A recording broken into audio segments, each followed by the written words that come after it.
But I tried to pick out things that were original, you know, different than anybody else ever did. And that's what I take pride in doing, something original. Oh, I don't know. Maybe the plywood cutouts are the oldest. But I did watercolors and oils, and now I do acrylics on masonite. And I think as you grow, you keep changing, you know, and doing different things.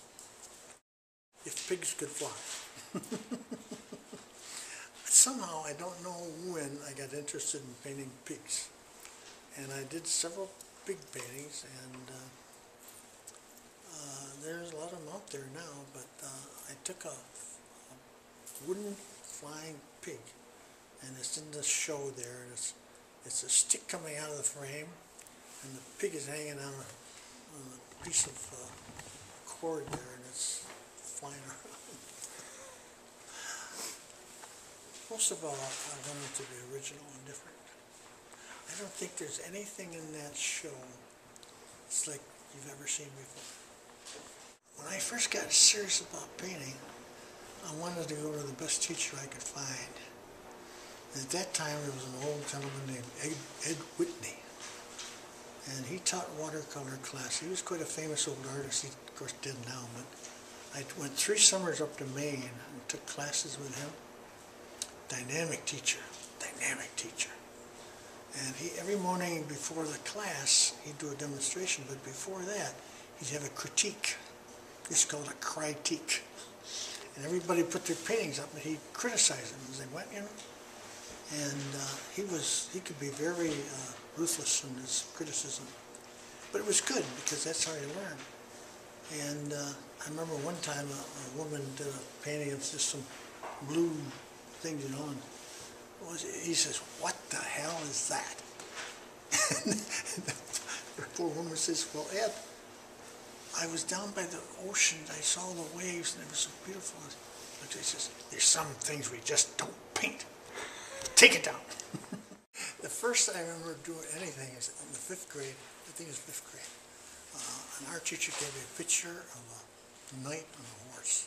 Said, "Draw that." I thought, "Oh God, I can't draw that." And I took a piece of paper, I started drawing, and I did. I drew it pretty good, you know, and it surprised me. That's the first time I remember doing anything. And then when we moved to Batavia, it was the time of the great Roy Mason was still here. And I got enthused with watercolors, you know, he was great watercolors. So I started doing watercolors. And there's a watercolor in this show of Gardner's Barn. I used to do full-sheet watercolors. And those barns now are all gone. We used to paint barns all the time, you know. And a few months ago, I went driving around the country. All the old wooden barns are blown down. They're not there anymore. And so that's gone. The sneakers was another original idea. I had an old pair of sneakers, and I cut the tops off, and I painted the sneakers on a board, and I stapled the tops of the sneakers onto the board, you know. And the string, the laces of the sneakers are hanging down over the frame, you know. And I like that, to have something coming out and hanging down over the edge. Another painting that's in this show is a painting I did of President Obama. And I did a painting of him, and I got a necktie. I actually took a necktie. The necktie is fastened down like this, and it hangs down over the edge of the frame, you know. I like to do things like that that are original, things that are different. I don't know where my inspirations come from. I might see something that gives me an idea, you know. Lately I've been doing acrylics on masonite, and I've been doing even some of those. When I did one day, I went out to Creek Road, and I picked some old milkweed pods and some thistles. And I painted it on there, and I actually stapled those milkweed pods on the painting, you know.